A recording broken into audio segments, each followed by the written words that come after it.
Okay, as you can see, if you're a regular watcher of my videos, I've got a new piano. It's a Nord 88, I'm really pleased with it, not least because it's red, which I think is just absolutely awesome.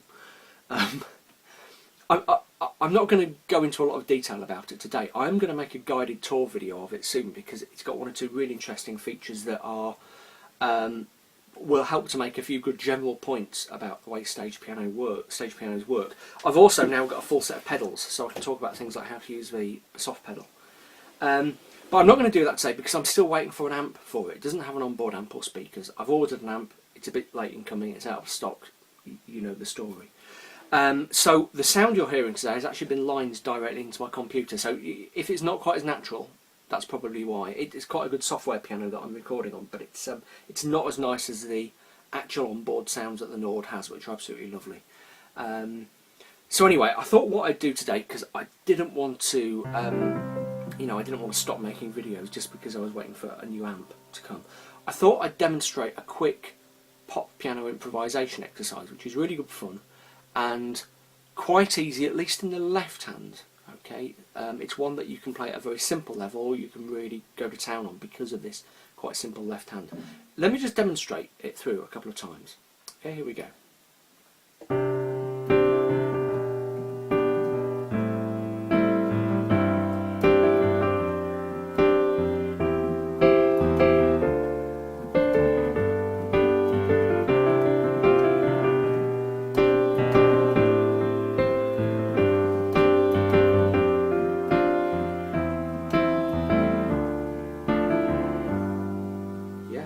Very simple, a little bit cheesy, it depends what you do with it, but as you can see, what's going on the left is really simple.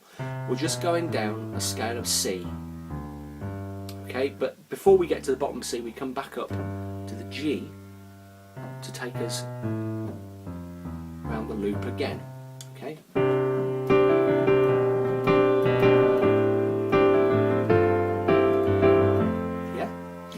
What that's giving us is a kind of implied chord sequence. Okay, you could vary this, but the implied chord sequence we're getting goes a bit like this: C, G, A minor, C with the G in the bass, F, C with an E in the bass. Lovely simple, love that. D minor or D minor 7 or whatever, G7. Okay.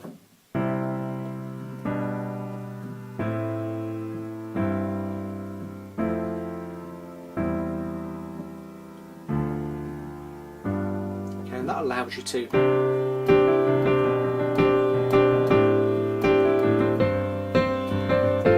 whoops.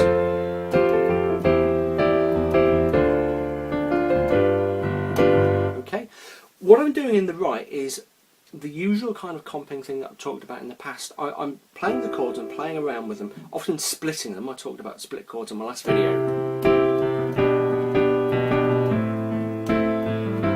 But I'm also using a lot of suspended ninths and suspended fourths. Okay? So if I play that chord, that's C9. But if I then come down and play this one, that is G with a suspended fourth. Okay, so it's the same pattern in the and a B in the bass. It's the same pattern in the right, but it still works if you do that. It's a bit of a chunky discord, but discords aren't bad. Okay, and that becomes A minor 7 with a suspended fourth. You don't need to worry about knowing the names of the chords. What you need to just do really is play about doing this kind of thing.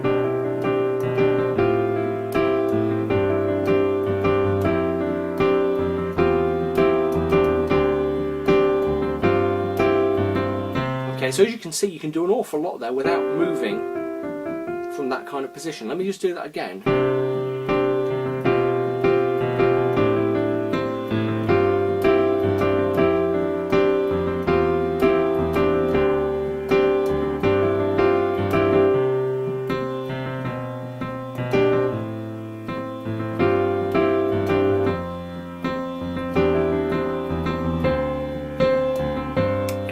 see, you can you know, begin to spread upwards. What I was doing was playing around on that sort of basis, but also moving around other chords. Let me do it a couple of times through really slowly. Forget what I'm doing in the left, because that's easy. Focus what's happening in the right. I'll just go really slowly.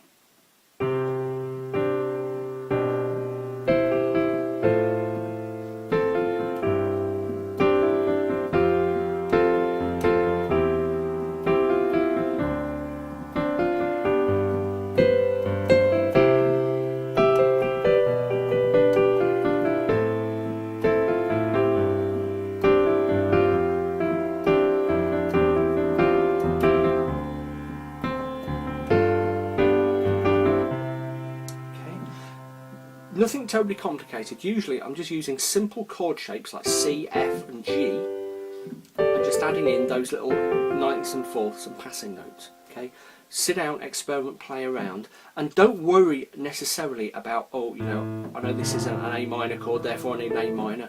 Try doing things like having the A minor chord and putting an F over the top, or the F chord and putting a G over the top. That's what gives you the really cool sound, mixing and matching. The kind of cool modern sounds, if you like, you know, mixing and matching the chords in the left and right. So you can completely almost cross your chords. And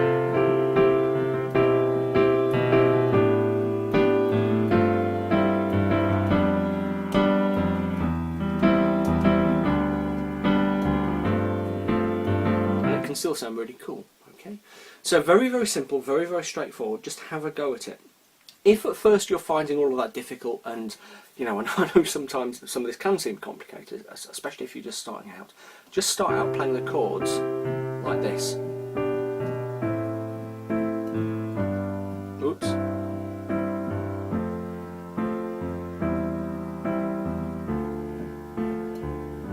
Okay, but if you're working on it, just try it time and time and time and time again.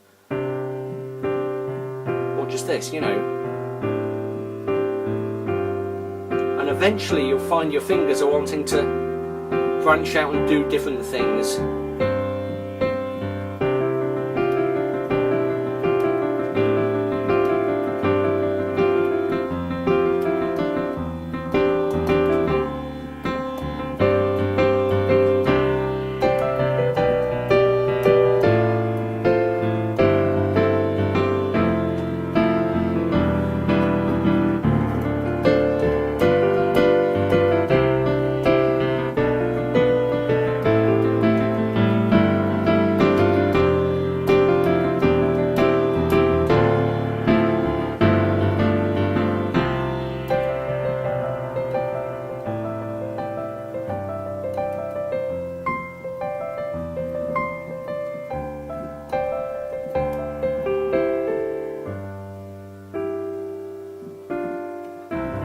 Okay, or something like that, yeah. Sit down, experiment, play around, and eventually it will come. Yeah, don't worry about trying to copy exactly what I'm doing. Pick up some of the ideas, but everything is based on that. Okay, which is actually, if you know Nina Simone, that's the bass line of My Baby Just Cares For Me, which is jazz, entirely different, but you know, shows how common it is. Okay, there we go. Any questions? Stick them in the comment thread, send them to me. Sometimes it takes me a while to get back to you because I do get a lot of them, but I will always try. Even if it's kind of a month later, I'll always try to get back to you. Okay, I hope that was useful.